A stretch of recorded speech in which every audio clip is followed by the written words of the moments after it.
Borain versus Rider Rohan, round 2 of this best of 3 features one of my favorite lords once again. This time, rather than a generic lord, it's probably one of my top legendary lords from Warhammer 1 and through all of time. I love the thematics of him. It's Azag the Slaughterer, the orc war boss who found some fancy helmet possessed by Nagash and stuck it on his head, gained some magical powers. Today he's riding his wyvern in front of his army, consisting of Savage Orc Boar Boys. We got Boar Biggins on the flanks as well. The regular Savage Boar Boys are kind of in the center to help shore up this infantry force of goblins, some Orc Air Boys plus the Rusty Airs, and then we've got some Flappers as well for mobile support on the flanks. Kind of a straightforward army, but also very, very interesting. Against Rider of Rohan's expert High Elves. This is an incredibly scary prospect for any character to be playing Rider of Rohan at his best faction. He's got an Archmage of Life on a Moon Dragon here, Fireborn Dragon Princess, and 2 more Dragon Princes. We've got some Silverin Guard and Spearmen. Looks like 1 Silverin, 2 Spearmen. Pure Main Company, Mage of Metal. Super cool choice as well. I think probably just Plague of Rust there, I'd imagine. If I know Riders play, yep. Classic tech for sure. And then the Reavers up front doing some nice harass initially. There's a point in time where this matchup, Greenskins would have a pretty decisive light cavalry advantage, but in Game 3, the quality just really hasn't been able to compare, especially with Reavers. You know, hybrid bow and melee stats being pretty decent. 32-34 is definitely very solid for a skirmish cavalry in terms of attack and defense. You know, Spider Riders, Wolf Riders, certainly not what they once were. You can maybe win on numbers on that, but you don't only have so many army slots, and you want to be doing other things like taking a huge mass of boar boys. So, yeah, the light cavalry advantage definitely to the High Elves, but heavy cavalry here, Rider Rohan's pretty thin and tall.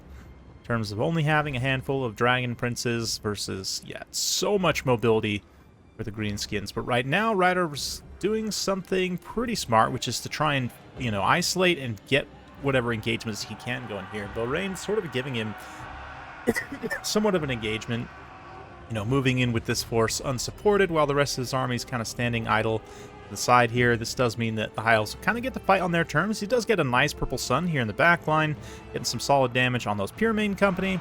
And, yeah, unfortunately, the Boar Boy Biggins just kind of blunder in there without a charge order. 1 Dragon Prince does get hit pretty hard by the Boar Boy Biggins. It's not a terrible engagement, although they still are going to lose out there. Probably not very cost effectively, but even still, the rest of the army's following up, trying to get in position, and maybe taking some damage from the Reaver Archers as well. But, yeah, you can see that, you know, the focused sort of scalpel of the High Elf army just very precisely destroying whatever offerings they are given here very succinctly.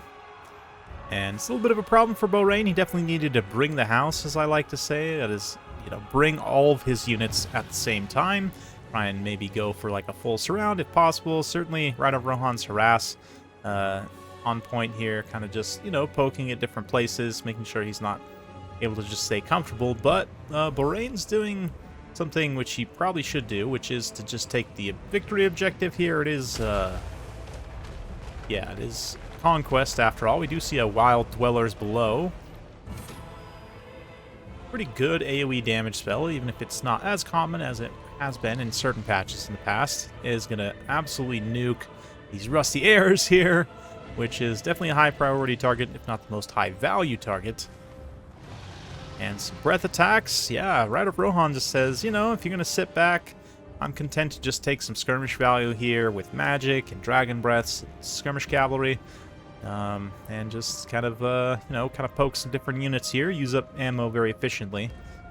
Borain does have some ranged component himself, but right now, kind of keeping things in reserve a little bit here. The Orc Air Boys are going to be very necessary to take down the dragon, so you understand wanting to preserve them as much as possible. But Flappa's really nice charge is cutting through those spearmen. Does take them into the second level where they get triple collapsed by, or at least double collapsed by some Dragon Princes there, and more engagements kicking off now across the field as well. Got the Reaver archers firing from the high ground. The orcs now moving in force. Got another purple sun in the back line there as well, doing some damage certainly.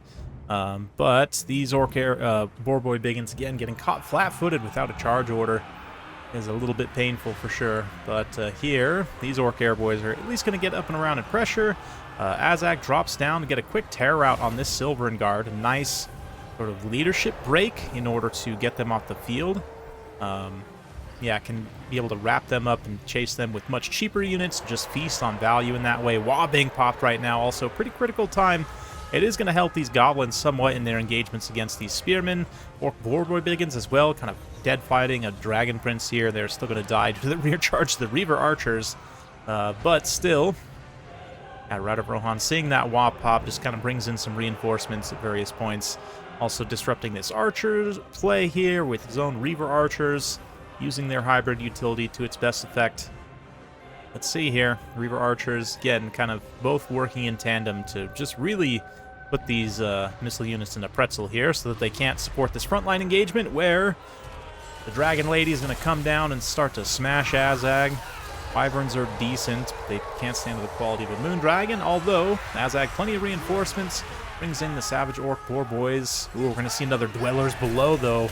The Life Mage punching back with their magic, summoning the roots of the earth to snag these sweaty orcs and drag them down to the grass and choke them out. Kind of like the UFC fight. Well, more like if the roots were elbowing the orcs in the head while they had it pinned on the ground. But anyway, let's not talk too much about that. Yeah, Aspect of Dread Knight comes in here, tries to shore up leadership, prevent the terror route, but it's just a straight leadership route, especially as Azag just gets crunched here. That lead to pretty quick army losses, so not quite the close, affair that we had yesterday, but Borain did make a couple of early mistakes there, and Rider Rohan, being the excellent player he is playing his best faction, was able to capitalize incredibly well, and, just punish those mistakes super hard.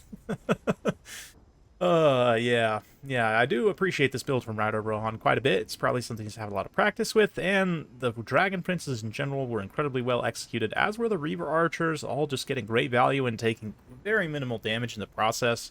Really excellent play here.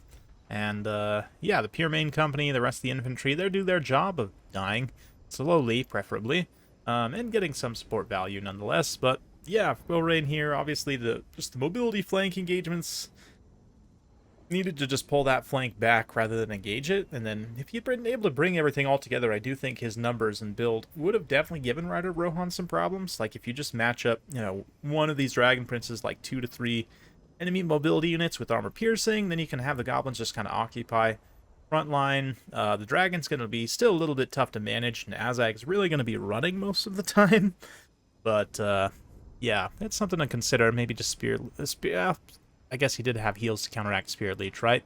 Especially on something as high HP as the Dragon. That percentage-based heal is probably just going to be more efficient than Spirit Leech would on a Winds of Magic basis, so it's not necessarily a fight you should win, contesting that. But anyway, yeah, fun game for sure. That does mean, though, in this best of 3 that we are going to a third game. So be sure to tune in tomorrow for the finale between these two. Thank you so much for watching. It's been my absolute pleasure. Be sure to subscribe, hit that bell if you want to be notified about my videos. Thanks again. We'll see you next time.